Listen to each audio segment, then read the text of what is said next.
3, 2, 1. Hey guys, how are you today? So this is how we're going to be doing the majority of our lessons going forward, it looks like.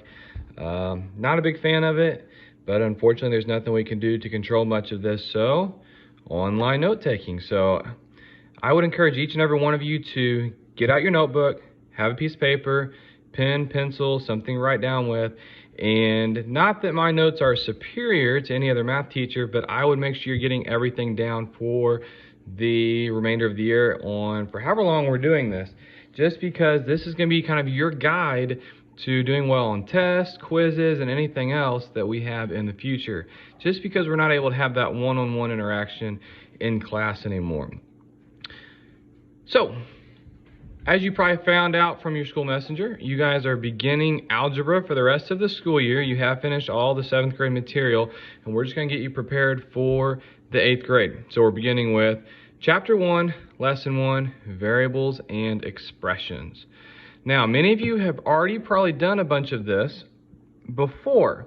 Variables are nothing new. We've done variables in 7th grade. I've done them with the 6th graders. Matter of fact, you've even covered them in 5th grade. A variable, all it is it's a symbol that we use in math. And I wrote X next to it. In class, I use X about 95% of the time for all variables. And that's what you're going to see kind of moving forward as you get into algebra at Westside Catholic, as well as whenever you're taking algebra and higher math courses at Mater Dei. Next vocab term that we have is an algebraic expression. And guys, if I'm moving too fast through these, feel free to pause the video at home, write the notes down, and then unpause it and play it, and you can kind of follow along a little better maybe once it's wrote down. Anyhow, an algebraic expression. This is a mathematical phrase with one or more variable. Now, what that means is, because it has a variable, it could be something as simple as 3x plus 2. That is a mathematical phrase. It's an expression. Expressions, we can make a little side note here. They have no equal sign. So in 3x plus 2, I don't have an equal sign. Also, I stay in my rules. I have one or more variable. Now, I could add an x to my 2 here. I could add another letter maybe, and maybe use y. 3x plus 2. Y, still an expression, one or more variables. So this is an example of an algebraic expression. We also have a numerical expression. This is a mathematical phrase, very similar to what we have up top here. It's an expression, so there is no equal sign. However, this time it involves numbers and operation symbols. Now, your operation symbols, these include addition, subtraction, multiplication, and division. Include your operational symbols, no variables. Now, moving forward, whenever you're writing things in algebra, and I've even kind of used it in some of our classes, notice how the X symbol is very similar to multiplication. You're going to see a lot of things wrote just like I have above here. 3x, that means 3 times X. So get in the habit of writing things like this in your notes and kind of moving forward. An example of a numerical expression is something that we can be very familiar with. It could be as simple as 2 plus 2. That is a mathematical phrase. There is no equal sign. It involves numbers with an operation symbol and no variables. Could be something like maybe 4 divided by 1. Again, an expression, no equal sign, no variables. So very simple, something we've been working with for a long time now. All right, let's kind of get into our lesson now and moving forward with different variables and expressions. So what we have here, number 1, you're going to be given through this lesson different word forms of letters, numbers, variables, and you need to put them together where it makes an algebraic expression. So number 1, 32 more than a number. Now notice it says a number. It doesn't tell us 32 more than 17 or 32 more than 12. It's just 32 more than a number, and because it doesn't give us anything, we're going to let that number be represented by a variable. So my number will just be x on this one. So 32. Anytime we see more than, that usually refers to addition. So 32 plus, and because we don't know what that number is, it'd be 32 plus x. Now there's a couple ways you could go about solving these. You could write it out just like I've done so, or write it in the finalized form from the get-go. So I'm doing 32 more than a number. So I start with my number, and I'm doing my number. 32 is more than this number. So I'm going to have x plus 32. It's important that you write things in the correct form and in the correct order, especially when we get into subtraction, which you're going to see on number 2. So the actual correct form on this one is going to be x plus 32, because it is 32 more than whatever this x happens to be. Number 2, so we have 58 less than a number x. So again, 58 less than a number x. So we'll start with 58. Less than refers to subtraction, and then it's a number, and this time it tells us what that variable is. So on some of these problems, use that variable. So 58 minus x, and that's going to be our final answer for number 2. Now, say for example, I were to put a 2 in for x. So 58 minus 2 would be 56. If you were to flip this around and have x minus 58 and still plug that 2 in, you do not get 56. So it's very important that you consider the order whenever you're writing these out. Number 3, 8 times a number n. So again, start with what they give you. They give me 8. My operation is multiplication, and it's times a number n. N is my variable, so I'm going to have 8 n. And again, let's get familiar with writing our multiplication as 2 with our number and our variable side by side instead of using the multiplication symbol. So 8 times the number n, 8n. Number 4, the quotient. Hopefully remember that quotient is division. The quotient of a number n and 5. So with this one, it's the quotient of a number n and 5. So I'm going to start with my n. Quotient is division divided by 5. Again, whenever we solve these types of problems, guys, we're not looking for an answer. We're looking for what is the algebraic expression. So for some of you that you're like, gosh, I need a concrete answer. Like, I need an exact number to equal number 4. Well, you're not going to get that. That's what this lesson is kind of all about. It's constructing these algebraic expressions. Another way of writing division is in the form of a fraction. So you could also see n with your fraction bar and 5. So n over 5. That's just another way of writing n divided by 5. And kind of similar to with this 8n, as you get older, in my opinion, you see this n over 5 more in algebra than you would n divided by 5. But again, division doesn't matter which form here. All right, let's move forward now. So we've had a lot of these where it's just been one operation. Let's make things a little more difficult. So let's move into number 5 here. So we have 3 more than twice a number x. So again, we're kind of reading this from left to right. So 3 is more than, we're using those key words, more than is plus twice a number x. Well, whenever we have twice, that means we're taking 2 times, so it'll be 2 times x. So our algebraic expression here would be 3 plus 2x. And that would be our final answer. Say you were to have this problem on a test, and maybe you were to write 2x plus 3. Yes, this is still going to give you the same answer because of our properties of addition. However, 3 plus 2x is the better answer because it follows our word form that we were given in our original problem. 3 more than twice a number x. So 3 plus 2x really kind of fits that problem better. Moving ahead, number 6. We have 9 less than the quotient of 6 and a number x. As you begin to start reading more and more of these, the operations and what we're doing, they should start to jump out. So whenever we have less than, you should instantly be thinking, okay, I'm going to be doing subtraction. Whenever you see the word quotient, that should instantly mean you're going to be doing division.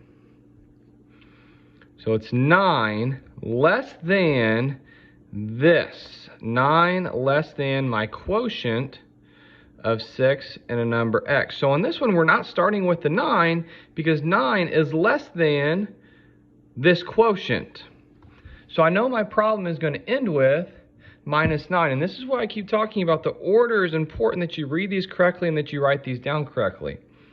So it's something is 9 less than. So quotient of 6 and a number, again, we're doing division. So quotient of 6 and a number x. So 6 divided by x minus 9. And that is going to be our final answer. Now in this problem, kind of similar to number 5. Say you were to write 9 minus 6 over x. Well, number 5, I would probably still count this right. I like this answer better, but I would still count this one right. On number 6, this would be wrong. If you were to plug a number in for x, you're not going to get the same answer on both of these. That's because the order, again, the order does matter. Number 7, this time we're working with the product of 4 and the sum of a number x and 7.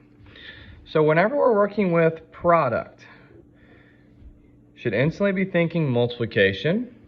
So I'm thinking about the product of 4 and the sum. Sum is addition of a number x and 7. So I know I'm going to be multiplying 4 and this second half here. And the second half of this is 4 times the sum of a number x and 7. Guys, we can represent this using parentheses. So whenever we multiply, we could show it as 4 times x plus 7. Just another way of showing the product, showing that we're doing multiplication. Again, we're still kind of writing this side by side without putting the multiplication symbol in the middle. But it's 4 times the sum of x and 7. So 4 parentheses x plus 7. Say you were to write this on your paper, 4x plus 7, and you left the parentheses out. This is wrong. You should know that whenever we see parentheses, this is distribution. So we then end up with 4x plus 4 times 7. That's not the same thing that we have here on the right-hand side because the 4 is not being multiplied by the 7. So this would not be correct. It needs to be 4 times this parenthesis. We call this a quantity. 4 times the quantity of x plus 7. Moving ahead, number 8. So notice the numbers 8, 9, and 10, they look just a little bit different. On these problems, you're given the algebraic expression. None of these have an equal sign. However, now we need to write the word form for these. So for number 8, I have 3 and x, and this is multiplication. So it's simply just going to be 3.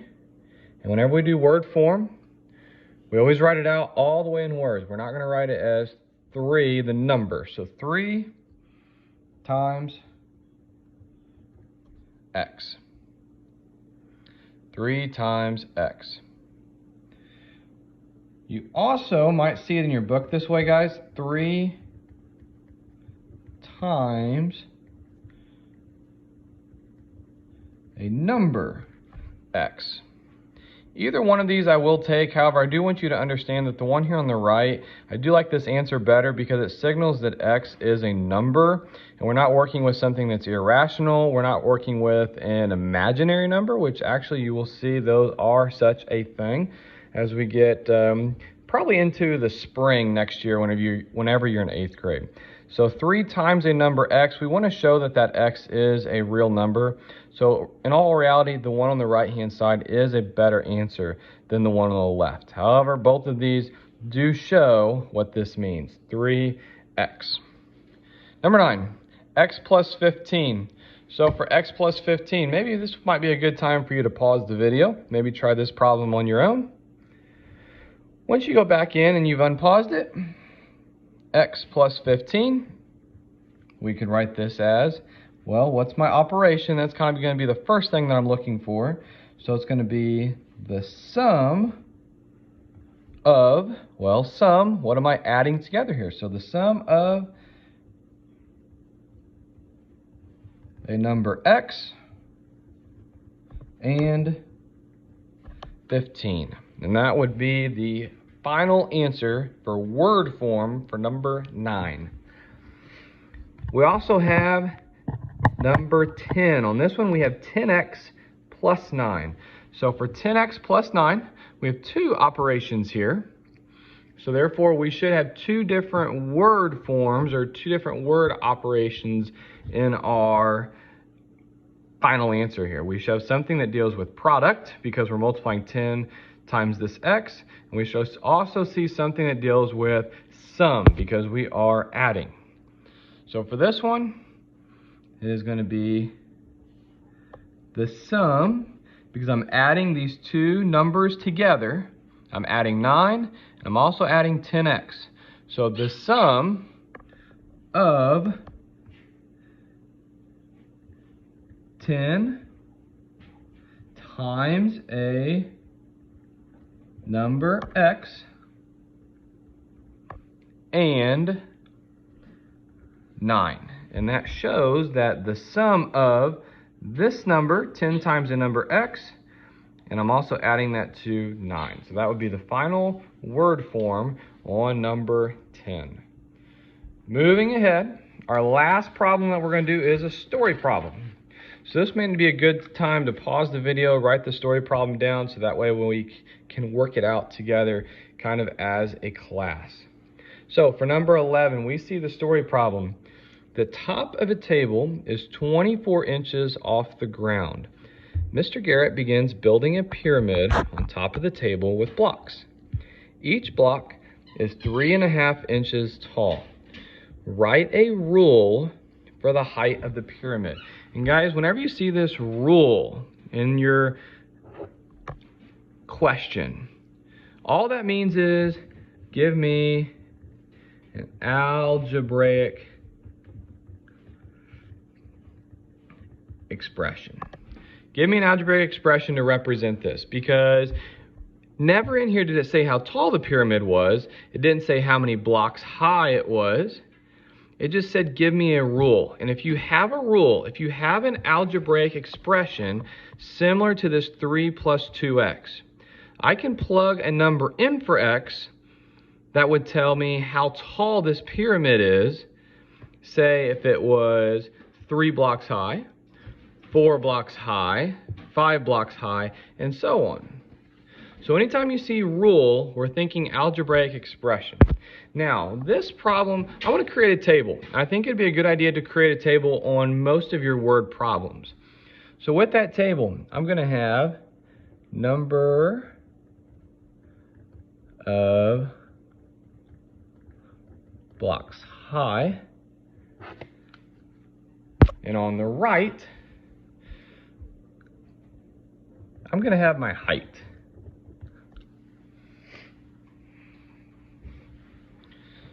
So let's say I were to build a pyramid, and I were to make this pyramid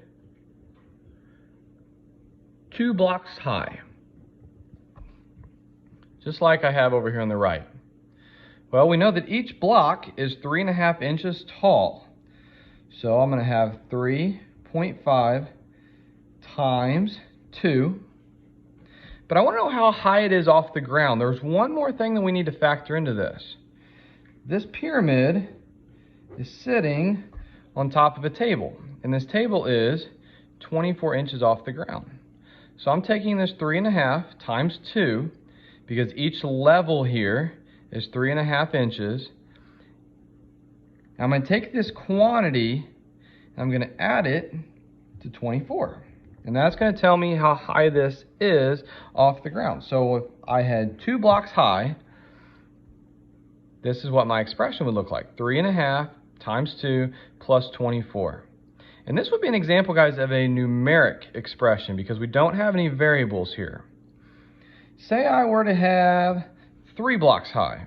Well, I could come over here to my pyramid, add an extra row to it, and there you go. I've got 3 blocks tall. Well, now I'm taking this 3.5, I'm multiplying it by 3 because each one of these rows is 3.5 tall. 1, 2, 3, multiply by 3. Still have to factor in the table, so I'm still adding 24. What about 4 blocks high? You probably have caught on to the pattern at this point, and I'm going to skip drawing my pyramid, mainly because I'm kind of running out of room on my table, but I would have 3.5 times 4 plus 24. And you should notice there's one number throughout all of this that keeps changing. And it happens to be what is being multiplied by 3.5.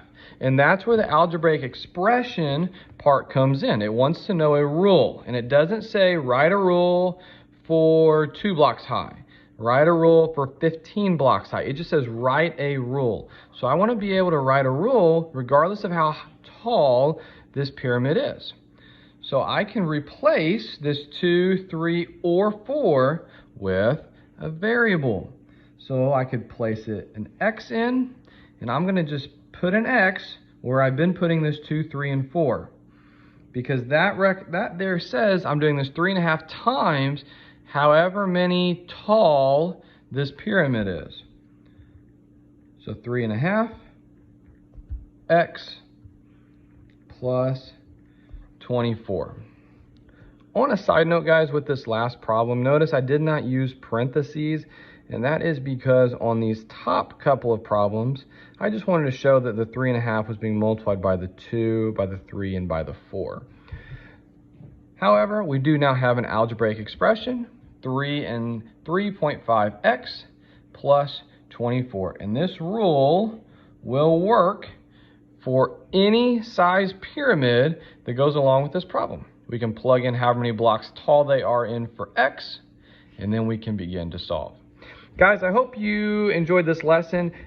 Because this is the first one we're doing, give me any feedback after watching it. Shoot me an email, maybe comment in our Google Classroom for math that you should have signed in for already because that was on your assignments. And have a good rest of the day. Thanks, guys.